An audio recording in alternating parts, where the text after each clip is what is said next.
Good afternoon, everybody. Thank you for being here. Today we will speak about gamma radiation, but used for the preservation of cultural heritage with the help of Dr. Alessia Gemmi. So first of all, thank you very much, Alessia, for accepting our invitation. Dr. Alessia Gemmi works at ENEA. ENEA is the Italian National Agency for New Technologies, Energy and Sustainable Economic Development. And in particular, in this agency, she is currently the head of the Innovative Nuclear System Laboratory and director of the Calliope facility. The Calliope facility is a gamma radiation facility dedicated to testing, qualification, and characterization of materials, but also components and devices for different applications, space, nuclear industry, and other kind of application. I know that you are involved in this research field for several years, and you have established a lot of international collaboration through your work in European projects and other projects coordinated by the International Atomic Energy Agency. Yes. So I would like to give you the floor for this presentation, and at the end we have some time for some question or comments. Okay, so the floor is yours. Yes, thank you, Elena, and thank you for giving me this opportunity to share also my work with you and my latest results. I share screen. Remember to include. Yes, is okay? Okay, you can see it. Okay. Yeah. Okay, so starting with my presentation today, I would show you some pictures here that you can see, and I would ask what for you this picture are in common, and this is an example of application in different fields, as you can see here, of gamma radiation. And in particular, gamma radiation can be used, and I'm sure that most of you are familiar with this application, are used, for example, for the production or the processing, so for also industrial application and for different kinds of application, as you can see here. But gamma radiation are also used, to test the characteristic and the resistance and the hardness of material that during their life have to be exposed to radiation, such as, for example, material for space or, for example, for nuclear plants or application, of course. But probably not all of you know that this kind of radiation can be also used for cultural heritage. And this is exactly the topic of my today's presentation. So, outlining my talk, first of all, I give you just some of the most important features of gamma radiation for this kind of application. And then I would talk and describe which is the international situation for this kind of application, and also the different from Italian side, because you'll see that Italy is not exactly as the other European and ex-European countries.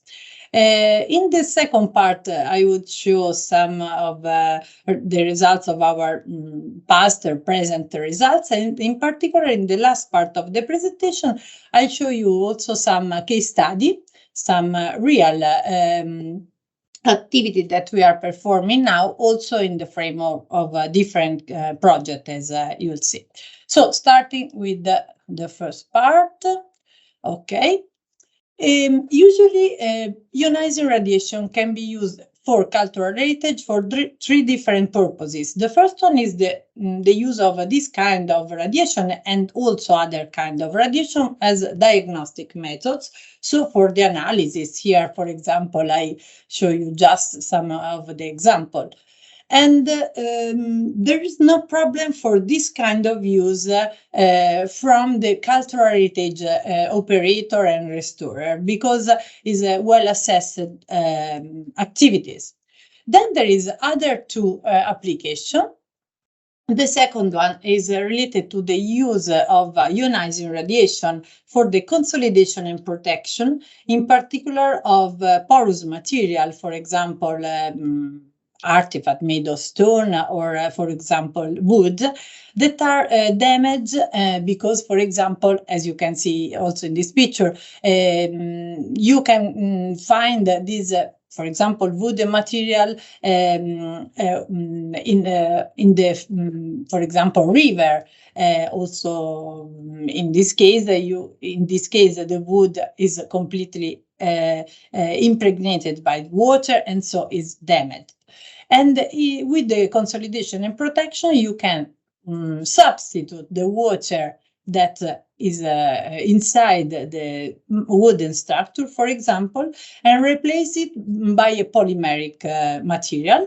And it's possible to perform the reticulation, so the consolidation of the material under irradiation. But then I'll see you also later a short video about these particular activities. And the last application is the use of radiation for consolidation and protection and preservation, of course. And in particular, these activities refer to the use of radiation to eliminate all the biodeteriogen agents, such as, for example, insects, molds, fungi, or the spore also of the fungi, that can damage the material.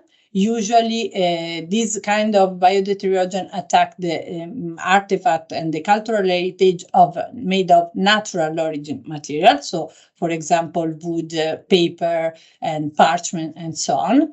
And another very important aspect is that very often this kind of microorganisms are also harmful, not only for the artifact itself, but also for the operator and the people that can be in contact with this artifact. So it's very important also for the health of cultural heritage, for example, operators or restorer and so on. And in my presentation, I focus my attention on this third kind of application in particular. So let's see some of the most important characteristics of gamma radiation that you know, of course, that are characterized by very high energy, of course.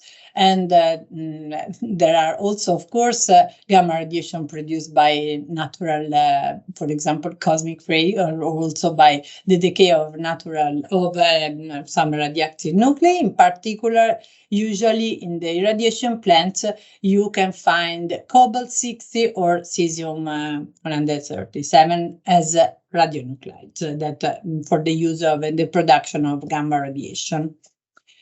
Gamma radiation have a very important characteristic that is represented by high penetration power, so respect also to other kind of radiation, but of course you know it.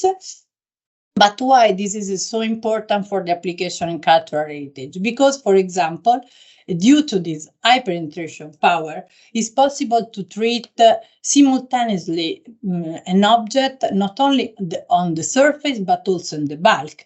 So, for example, it's possible to eliminate, I don't know, insect or molds that can damage and attack all the artifact. It's also very important because differently, for example, from the treatment with electron or partially with X-ray, there is no need to eliminate and to remove the packaging of the artifact. So it's very important also for the cultural heritage operator because you don't have to handle directly for example, precious artifact. It's possible also to treat or large amount of artifact or artifact of high volume, for example, and also it's possible also to treat the artifact made of different material. And in particular, you know that also gamma radiation can interact in different way with matter. And the main processes are, of course, using gamma radiation, for example, by cobalt-60, the excitation and ionization.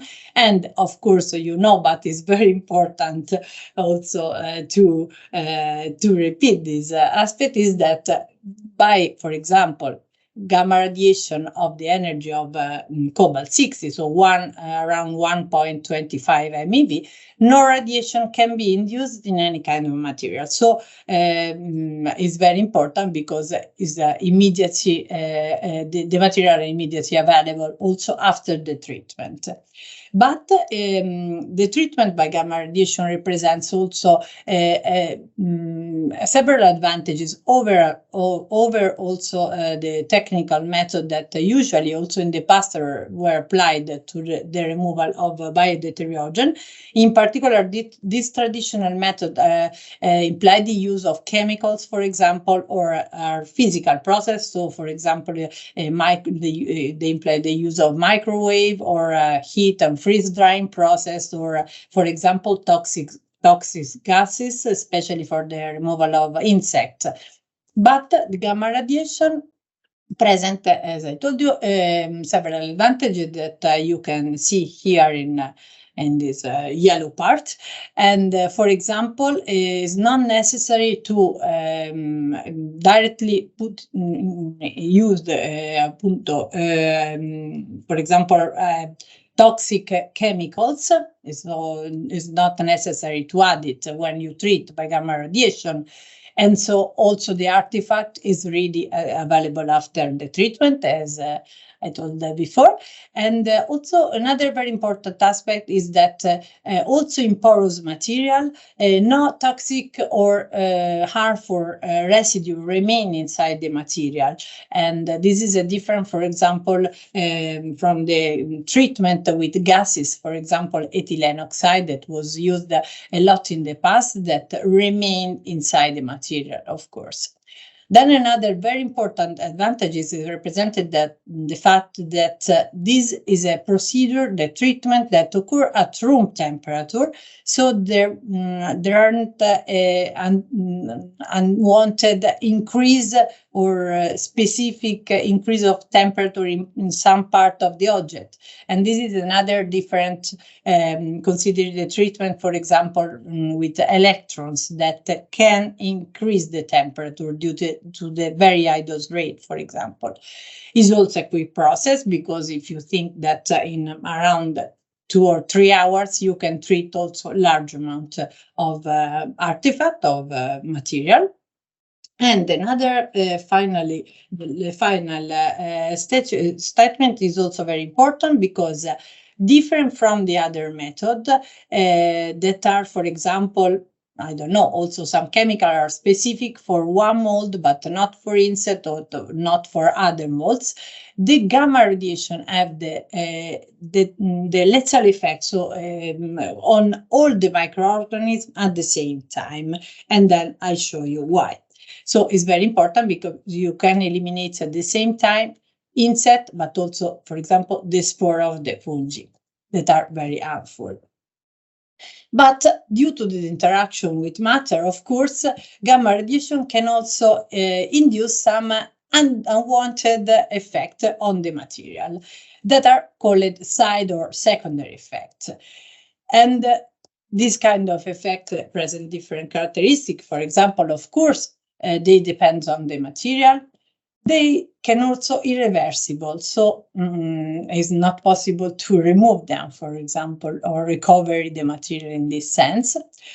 This kind of modification can occur during or after the end of irradiation, and then I'll give you some more detail about this. And it's also very important that it's possible measure this kind of modification by means of different analytical techniques. And finally, very important is that depending on the parameter that we choose during the irradiation, it's possible to limit or to minimize the secondary effect. This is very important for this, in particular for this kind of application, because of course, very often you can have to treat very precious and practically unique object, for example.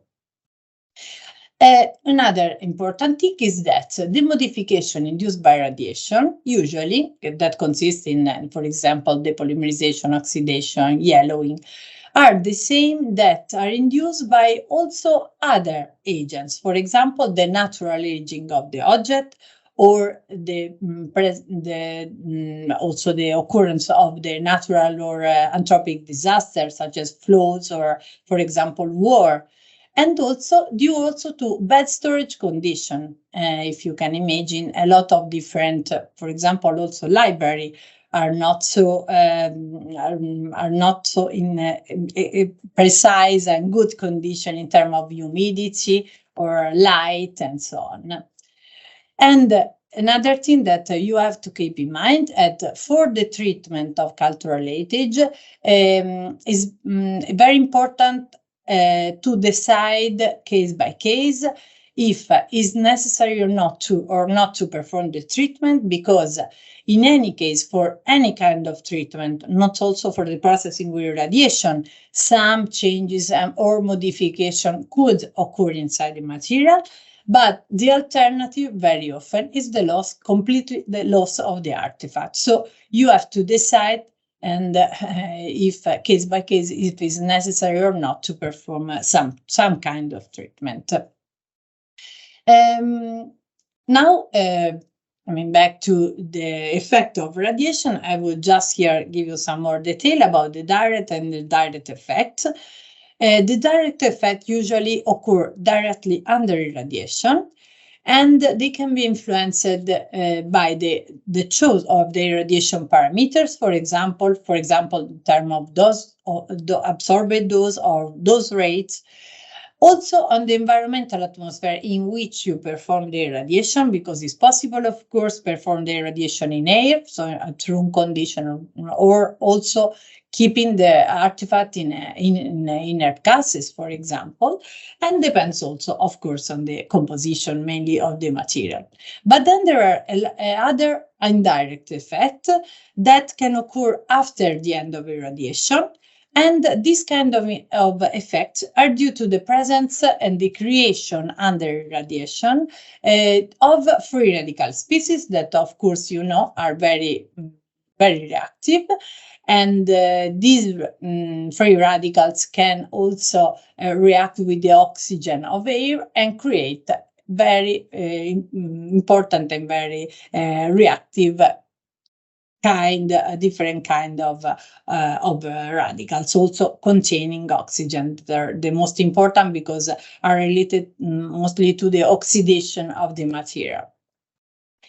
Considering the effect on biological system, gamma radiation can induce damages at the ENEA level, or, for example, on the cellular membrane, or, for example, also protein denaturation, of course. So for this reason, the effect of the gamma radiation is indiscriminate depending on the different kind of organisms, microorganisms. So the damage is the same on insect, but also on fungi, for example. And this is very important.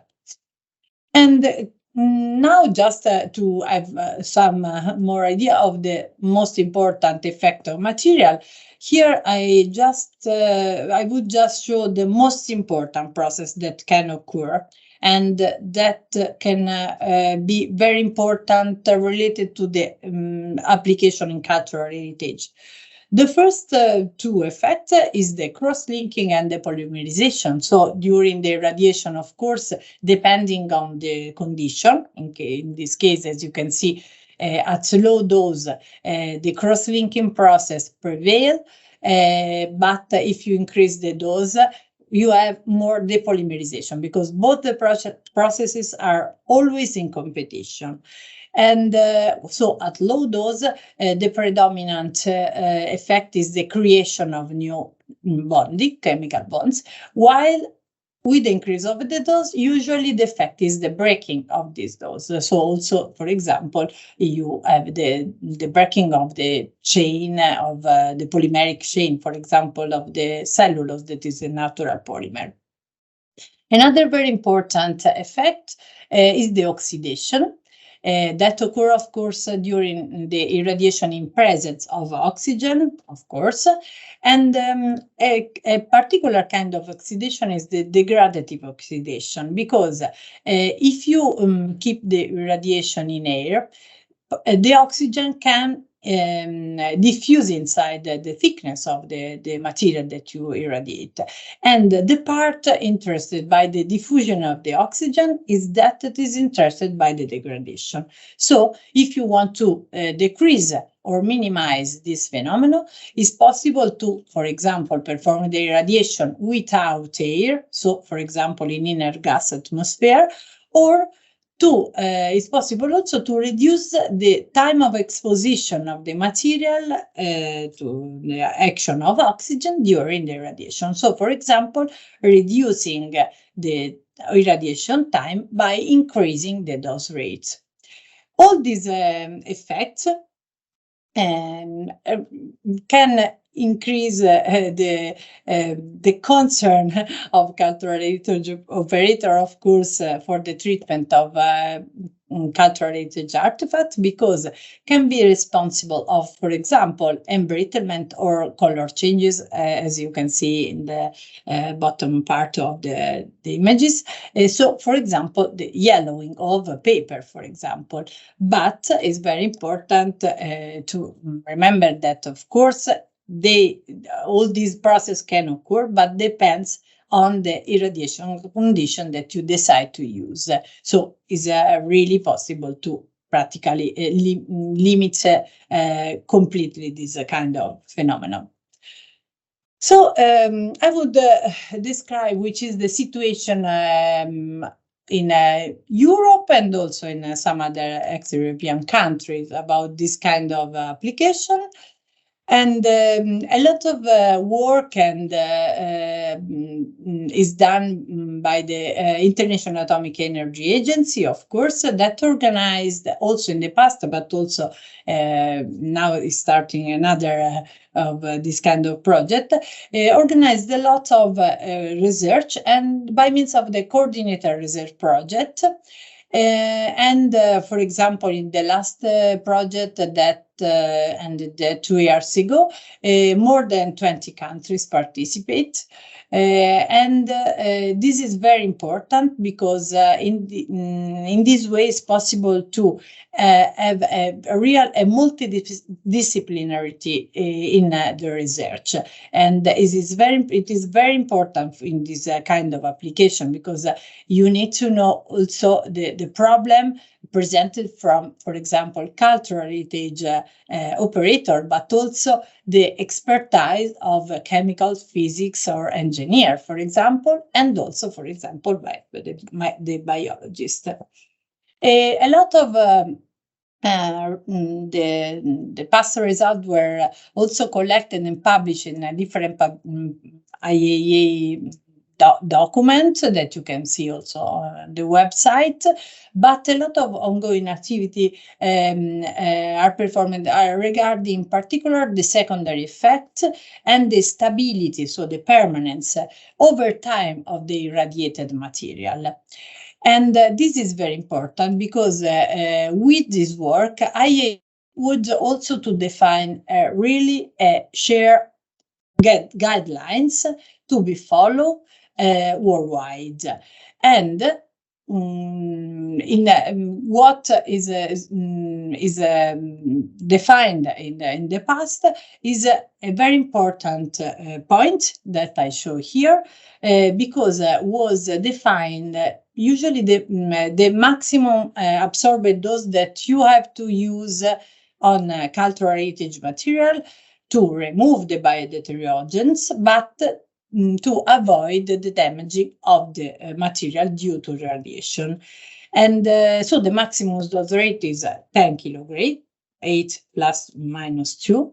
And depending on the kind also of biodeteriogen presence, you can choose and limit this value. It's very important to keep in mind that you always have to try to minimize the treatment, also, for example, the absorbed dose. So, for example, if you have just insect on the particular artifact, it's not necessary to increase to the maximum value the absorbed dose, but less than 2 kilograms are enough to kill usually all the insect present. So is very important to keep in mind this point.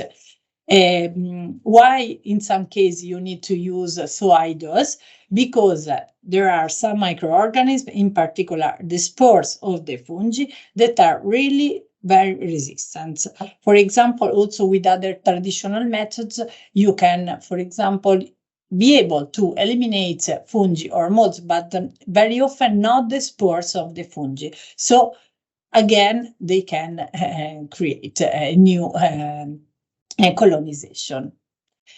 Now I would show you some of the example of the results and the activity of our colleague from different countries, and I will start with the experience of our colleague from Brazil. And they prepared this very nice and very short video that I would show with IAA. That is very important because very often people that work on cultural heritage field do not know which is the possibility and offered by the treatment by radiation, and sometimes they have some concern about this.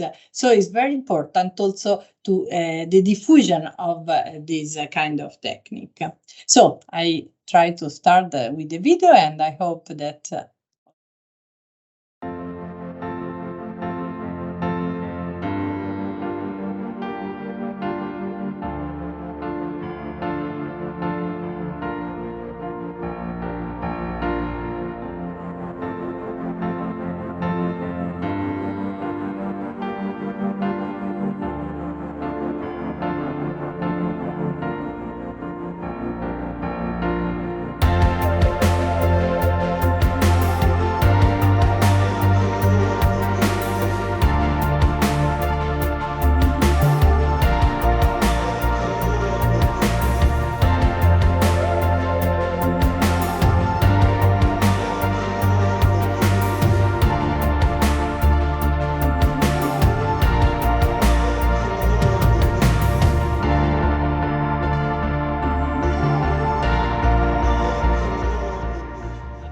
sorry. Okay. And continuing with the presentation of the activity of the other colleague, here I show some treatment of a different kind of object, as you can see here, really very different also from the Brazilian ones, made from the Croatian and Romanian colleagues that use this kind of techniques a long time, around 30 years. And very often they have to treat also ethnographic object, as you can see here. So made, for example, also of wool or other tissue, particular tissue. And one of the most important example of the application and the activity of the Croatian colleagues is the restoration, the treatment of a wooden panel in this chapel, St. Martin's Chapel in Stary Brod. And that was also awarded by a European Conservation Award. And here I show you the picture of the internal part of this chapel that was, as you can see here, completely destroyed and attacked by mold and fungi. So all the panels were dismantled and treated in the radiation plant of the Ruđer Bošković Institute in Zagreb. And then after the treatment, with the elimination of all the biodeteriogen, the panel was restored by the restorer, and this is the results, the final results. So you can see, which is is a really stunning example of the conservation and preservation treatment. And finally, another very interesting example that I told you before that I show you is related to the conservation, mainly conservation activities performed at the Art Nuclear, that is a laboratory inside the CEA at Grenoble. And this colleague have a irradiation plant, a gamma irradiation plant, and all the laboratory is dedicated to the treatment of cultural heritage. So I would show another short video about their activity that is very, very interesting. And they worked in this field for more than 50 years. So let's see. Okay.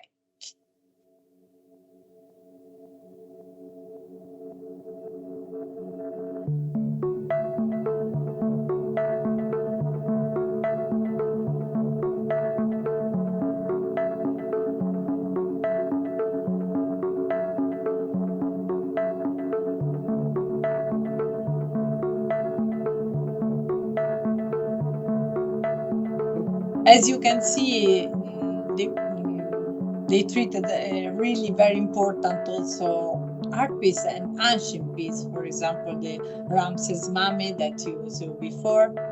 And here you can see more about this. Yes.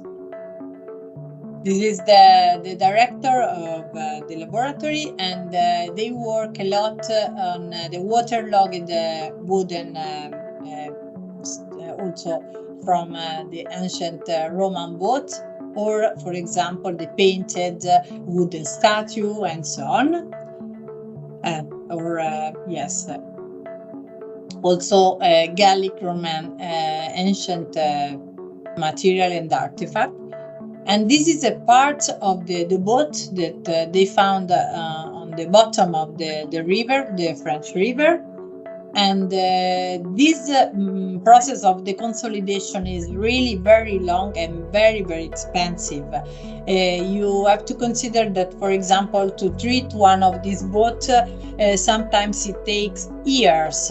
So, and with a very high expenses. But is of course very important that in the same place where the irradiation plant is, there are also a group of restorers, for example, that can help and work together with, yes, here is Lorana, our colleague, with the physicists, for example, the technician that that perform the irradiation. This is the pool for the storage of the gamma radiation source that you can see here. And so you can see also, yes, this part of the facility. And they have also this very, very huge pool full of the polymeric mixture that they use for the consolidation, because also the impregnation process is very, very long. And so yes, you see here, for example, which is the dimension also of the object that they have to treat. And some of these wooden, yes, in this case, this wooden boat is then exposed to the museum, National Museum. Okay, I think that is finished. Okay, but also on the web you can find a lot of material about this if you are interested. Let's now turn into the Italian situation. In Italy, as you probably know, when you talk about radiation, there are a lot of prejudice or lack of course, of correct information, and in some cases, some fear about radiation. But it's very important from our side to try to fill this gap between the correct information and from the from the side of a scientist. This is very, very important, in my opinion, for all the application of nuclear in a different field. But considering the cultural heritage, the radiation are used just for diagnostic method that is completely accepted. And up to now is the treatment with radiation for the preservation purposes is not applied, but something is changing, and I'm very happy for this. And then in the last part of the presentation, you'll see why. So just some activities was performed also in our laboratory as research. But for this, it's very important to try to produce a lot of and reliable scientific data about this kind of application, but focusing also on the possibility to have this unwanted secondary effect, and to demonstrate that if correctly applied, this kind of treatment is completely acceptable, because no modification are induced on material. But it's important to produce a lot of scientific data about this. There is still necessary. Why is very important? And what can we do in this sense? Here I would just describe our irradiation plant. You saw the irradiation plant of CIA, of the arc nuclear before, and these two plants are completely different, because the source, of course, is the same, because we have, of course, a cobalt-60 source, gamma radiation, gamma radioactive source. But the main difference is, as you can see here, the dimension of the irradiation cell. Because Calliope plant, Calliope facility is unique in Italy and also in Europe due to the high dimension of the irradiation cell. So it's a research plant, but with a very huge irradiation cell.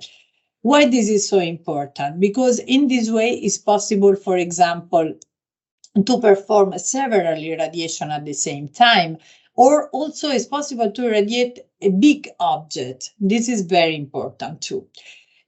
Also in our plants, we can perform irradiation in different conditions of atmosphere, temperature, and so on.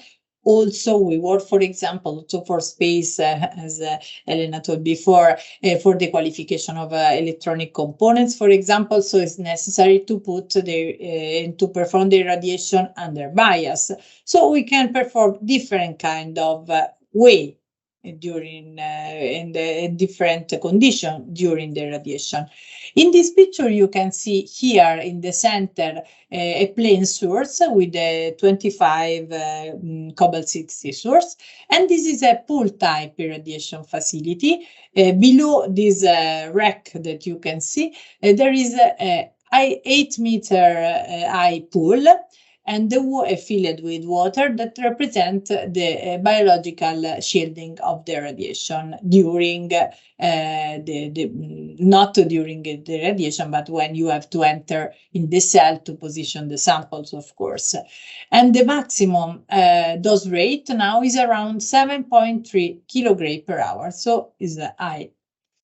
Our facility is also characterized by the presence of a laboratory, a dosimetric laboratory in which we can perform directly real dosimetric measurement. We have also the simulation of the absorbed dose inside the cell, but very often we do perform directly the dosimetric, experimentally the dosimetric measurement with different system. We, for this reason, can also perform the service for external users, and we can release also the certification for the irradiation and the dosimetric measurement. And we have done a characterization laboratory, mainly focused on, of course, on the characterization of the modification induced by radiation on the material. So we have different spectroscopic and optical analysis, as you can see here. We have also an electron spin resonance spectrometer that allow to study the formation and the behavior of the free radicals during and after the radiation. And then we can also perform accelerating aging tests by means of different systems, for example, climatic chamber, as you can see here. And also this is very important because it's possible to study the and to have a prevision of the behavior of the material also during time after radiation, or if you keep the material in a particular condition in terms of temperature, humidity, or presence of, for example, also UV light. What is the most important material that we studied in the past, and also we are continuing to study is the paper. Why? Because the paper is the most common, of course, but also the most fragile material that constitute a lot of material of cultural heritage interest. For example, thank you to books or other kind of material. And for this reason, is also very important to find, due to the high variability of the condition of the paper that you can find, to define a material of reference. In this way, you can exactly study also the modification and the changes induced by radiation in the material without other interference, for example, from environmental condition or aging of the material itself. So we decided to consider as a reference material the Wattmann paper that is made of pure cellulose. And here, of course, you can, but I know, of course, that you know, you can see some SEM images with the fiber of cellulose, and at the microscopic level, they are formed by a chain of glucosidic ring connected by glucosidic bond, of course, as you can see here. And these different chains are then connected, bonded by hydrogen, usually bonding, intermolecular bonding. And the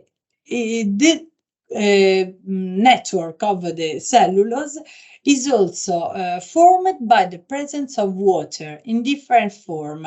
So you can find little drops or some molecules that produce also the hydrogen bonding to connect the different chains of the cellulose, but you can also find the water absorbed on the surface of the cellulose. In our laboratory in the past, also, we focus our attention on three different aspects of the relation of the gamma radiation and paper for cultural heritage. So in this range of those that you can see here. The first one, and that was the first was studied in the past, was to assess the effectiveness of the gamma radiation to eliminate the biodeuteriogen, and also to investigate the effect of the environmental effect on this kind of process. Also checking if the treated material, the irradiated material, will be then easily or less easily attacked for further, for example, attack from insect after the treatment. A second part was related to the interaction between cellulose and water, also during irradiation and also during the modification induced by radiation. so the cross-linking and degradation, as I told you before. And the third one, that is the aspect that we are performing and we are planning to perform our next activity, is also related to the study of the stability over time of the material, so the permanence of the paper, for example, during the storage, conservation, or before and after also the treatment. And we use different experimental technique, as you can see here, and we decided to use preferably, of course, the technique that are for in situ or ex situ analysis, but not invasive and not destructive, of course, because this is very important for this kind of application. And we also try to use techniques that are easily found also in different laboratories. I know that not all of these are have this characteristic, but in fact, we find that the best one in this sense could be, for example, the infrared spectroscopy and the colorimetric analysis, that are very important for the study of material, cellulose-based material, of course, and then I'll show you why. So here I just would show some of the other all the results. And this is regard the first aspect that I described you, so the biological effect on different material, as you can see here, and also was investigated the effect on the environmental atmosphere, but I described you before this. And for example, also photographic paper and inks are investigated. And so this is a real reference work that is done by a colleague that was in our laboratory. Now she's retired. A second part regard, just as an example, the use of infrared spectroscopy for the study of paper. Here I reported just infrared spectra. I don't know if some of you are familiar, more or less familiar with this, but just to have an idea of the amount of information that we can obtain by this kind of spectroscopy. There is mainly three different ranges that are important for us. The first one in red is related to the most important process, that is the degradation of the material. So, for example, the oxidation with the formation of CO bonding, that are mainly related to the also modification in color of the material.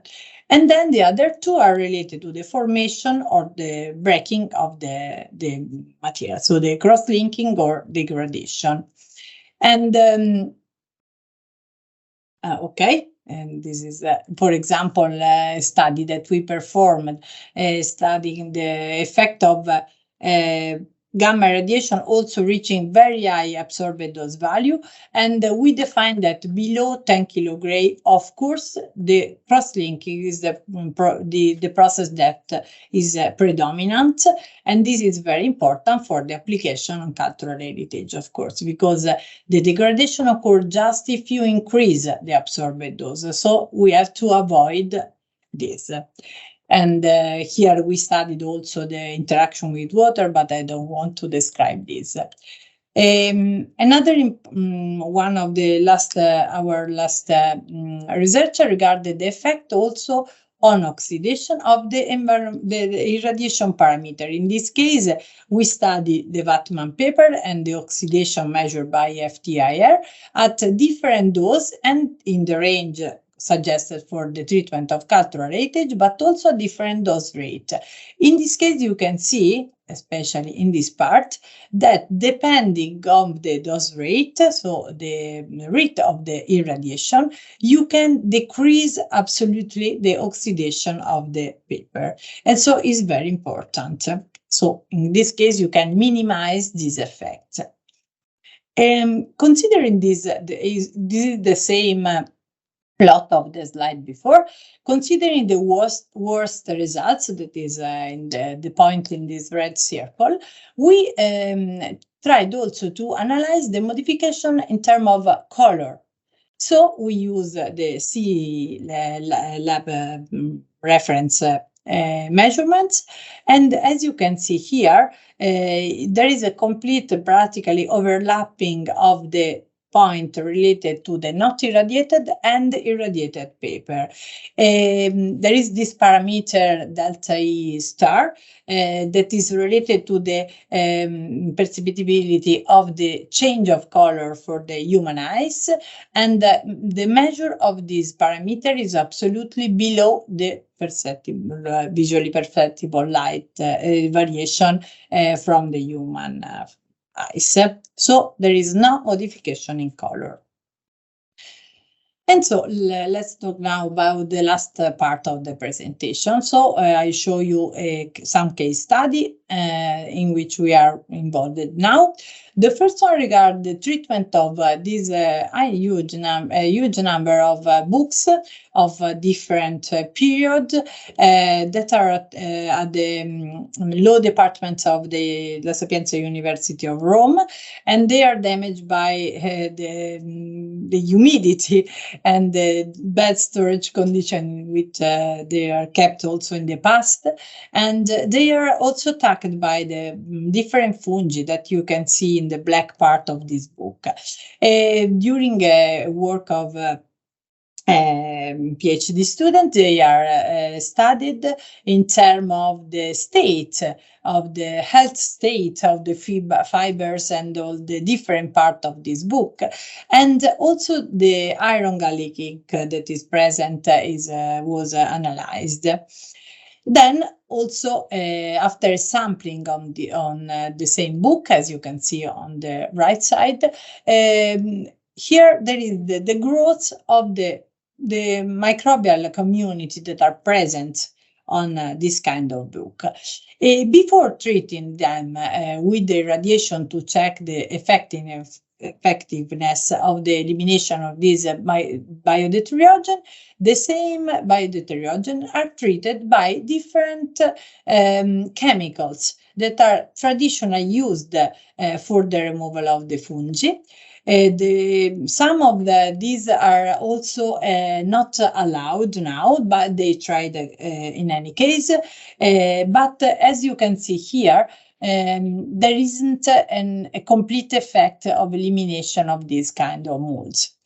We treated this same microbiological community, and we found that some of them are eliminated, completely eliminated at 5 kilogray, while just the black fungi, that is the most resistant, is eliminated at 10 kilogray. So, of course, we have preliminary results that is very important for the treatment of this kind of book.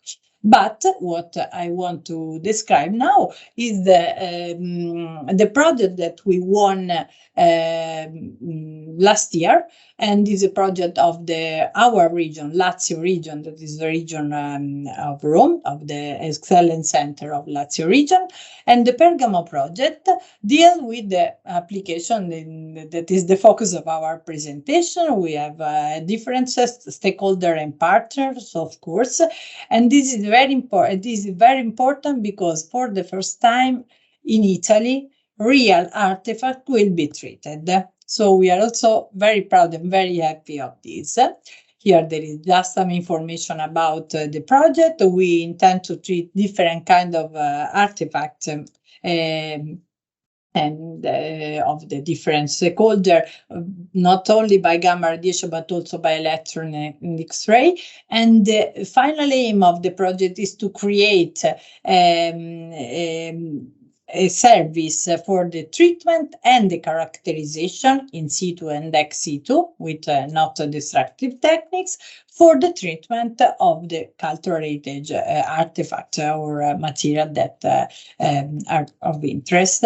And also it's very important for us to arrive to define a protocol for the treatment of this material. So just an example, we have also a company that work with us that work on the not destructive analysis, but that can be performed in situ. That is very important for the operator. And here we have some of the stakeholders, for example, Appia Antica Archaeological Park, that is in Rome, of course, and the artifact, also some statue, are attacked by the lichens that, as you can see here, can modify the color, for example, or the stone or the statue, but also responsible for the detachment of some part of the material. So it's very important to investigate, and also this is the first time to investigate the radio resistance of this kind of microorganism. The same problem is also in the Mozia Island, that is a little island Phoenician, is an ancient Phoenician colony that is in Sicily. And also here you can see there are a lot of colonization of black and also yellow lichens. But what is very important for us is also the collaboration with the Monte Cassino Abbey. That is a very, very important abbey, because they have a real library of national and international value. And they supply us some of ancient paper, and for here just some example of them, parchment or paper. There are some fragments that we can treat during the program. These activities were planned for the next months of the next year. And in this, after summer, we dedicated our attention on the treatment of these two books that came from a library of the Croatian colleagues that are stakeholders of the project. And as you can see, especially on the book 2 on the right side, they are colonized by different microbes community. So we sampled in different parts of the book these books, and this is the growth of the microorganism after 3 or 7 days in both the books. As you can see, we have a mixing of the colony. So the same book are irradiated, and at the Ruđer Bošković Institute with the plant of our colleague at 2 different absorbed doses. And as you can see, there is an effect of the absorbed dose on the growth of fungi. So for kilograde, the first for picture demonstrate that is not enough to the removal of all the microorganisms, while if you increase the dose at 8 kilograde, you have practically complete removal of the colony. You have just 2 colonies that you can see in these petri dishes. Then we repeated the same irradiation at the Calliope facility.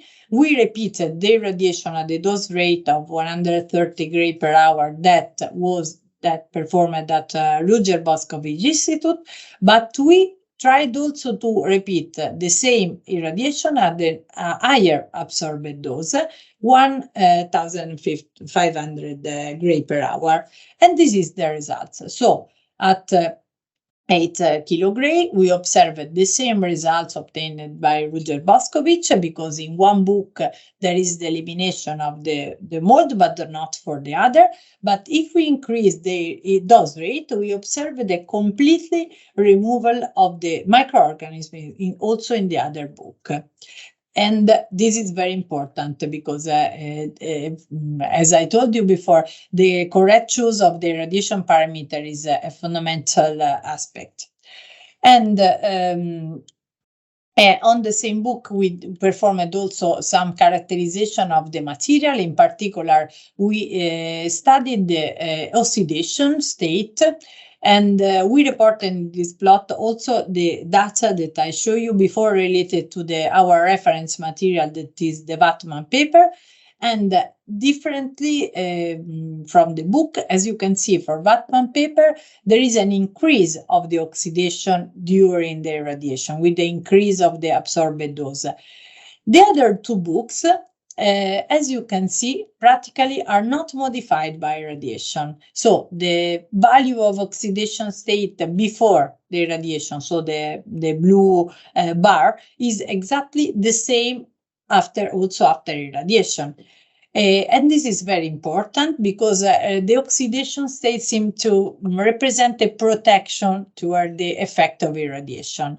And another very interesting thing is that if you consider just the two old books, one, so the first one, that in the center, is more oxidized than the other. And effectively, also the color of the pages, also before irradiation, was more yellow than the other. And on the same way, we perform the measure of the color, eventually change of color of on the two books. And also in this case, you observe that, as I show you in the previous slide, the Wattman paper, of course, is white, completely white. We have the book 2, that was on the right side in the previous slide, was more yellow, but the book 1 is even more yellow than this one. So we observe a different in coloration due to the different oxidation state before irradiation, but also is completely the same also after the irradiation, because the point that you can distinguish here are related to the measure before and after irradiation and are completely overlapped. So there is no modification, no visual modification in terms of color during the irradiation and after the irradiation. So in conclusion, of course, ionizing radiation can be successfully applied for the removal of bioburden, biodeteriogen from cultural heritage material of different composition. Is very important for us the correct choice of the irradiation parameter in order to limit and to minimize of the secondary, the side effect that can occur in a different material if not correctly applied the irradiation process. And it's also important to define some reference material to investigate really the single effect of the one factor, that is the irradiation, in the way that is possible to separate the effect of irradiation, for example, of the bed storing condition and so on. And another interesting aspect is the possibility to perform, for example, accelerating agent test to investigate and to assess the behavior of the material also during time or if stored in bad condition, not only subjected just to gamma radiation. And I would thank you for your attention. And if you have any question, I'm very happy to answer. Thank you. Thank you, Alessia. Thank you really for this interesting presentation, full of picture examples and also the video, because it's not so easy for us that maybe other kind of works and so on to have a clear idea of yes. this kind of. I hope that I'm not trying to be. No. I think your presentation was very clear in clearly explain what is behind the treatment with the interaction irradiation with the metal, and also to clarify us what are the main point in this kind of. Yes, also the issue and. Yes, in this kind of. I understood that the setup of this procedure is paramount, and you have to do that on reference material that.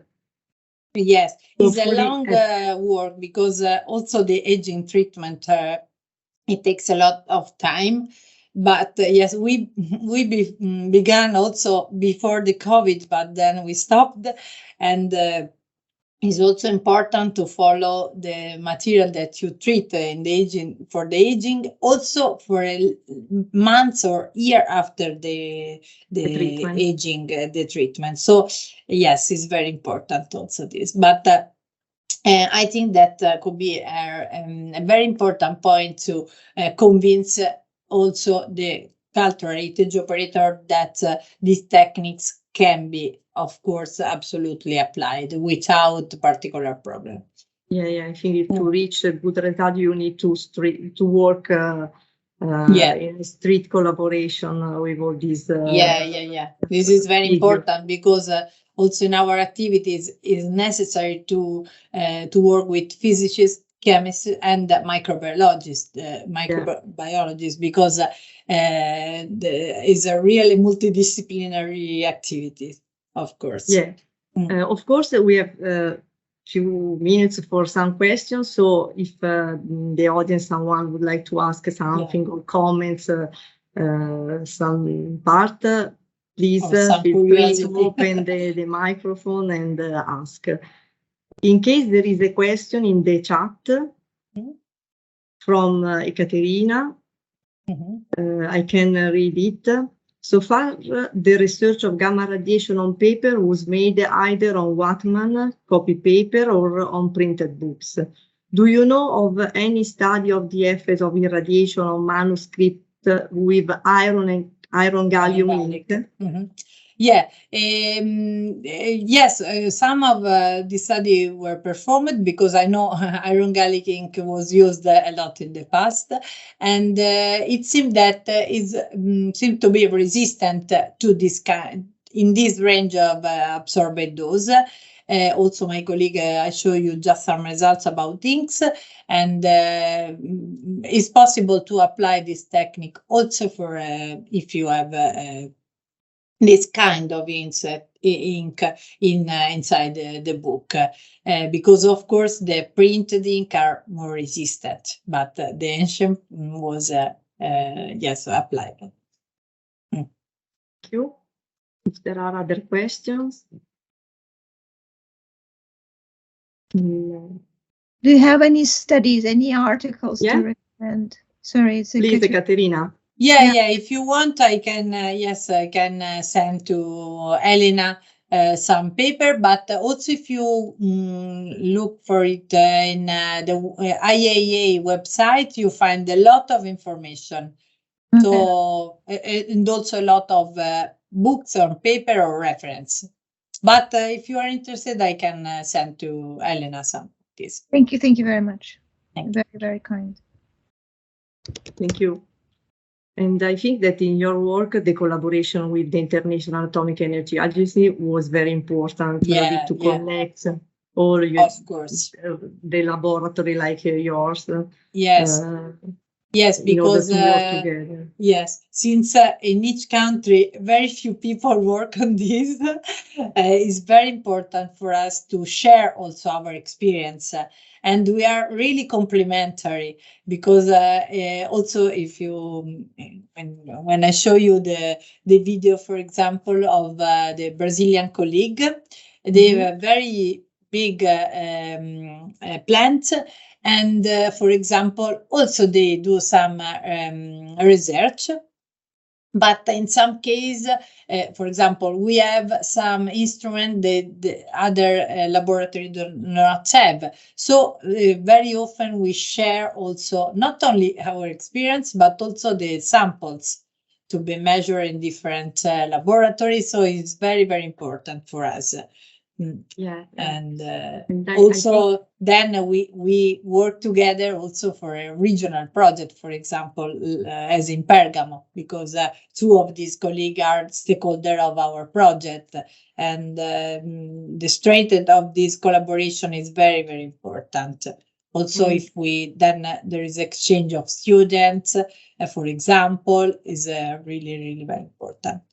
Yeah, and I think you have also to deal with the rules that are present in each country that allow to perform some treatment or not, or to allow to use some chemicals or not. Yes, of course. And also in terms of the application of radiation, for example, in Romania, they can use higher absorbed dose, for example, but we try, is a different point of view, because yes, of course, I know that if you irradiate also at more than 10 kilogray or less precise than 10, you can kill all the microorganisms. But I don't know, probably in Italy, also the cultural heritage community is more conservative, but in a good way, in my opinion, because these artifacts very often are unique. So it's very important to consider how to treat it. Indeed, I think you are very brave people because you work on unique pieces, so you have a great responsibility. Slowly, but we'll try it, yes, to work also more with this activity, also with the other users. But I found that the interest is growing because also of the fact that a lot of different chemicals are banned now. So it's important to find an alternative techniques, yes. Yeah. And what about the use of other kind of ionizing radiation? Yeah, the main difference, the process are the same, the interaction with matter, so electron and X-ray give the same results. But the main difference, the most important difference is the penetration power. So, for example, if you use electrons, is very easy sometimes because you can also bring with you some, in some way, this kind of technique, but the penetration is very low. So it's okay if you have to treat, for example, a sheet of paper, a parchment, but if you have a book, is not good because you have to treat in several times, for example, and also you have an area that is limited, that is in which we can try treat the book. Gamma radiation is easier and very useful in this case because you can treat also, for example, also big volume or amount, big amount of books, also without removing the packaging and so on. Yeah, this is the main differences, of course. And of course, in the radiation plant, you have to bring to our lab the artifact that you want to treat. But for example, also in the video of the Brazilian colleague, you saw at a certain point a very big picture also. And yes, and sometimes also in the contemporary art museum, they ask a pre-treatment of the, for example, wooden frame to avoid any kind of contamination of the collection of the museum with for example, frame used in the art show and so on. Yeah, we are not used to think about the possibility that one piece can contaminate the other and cause other problems. But it occurs, yes.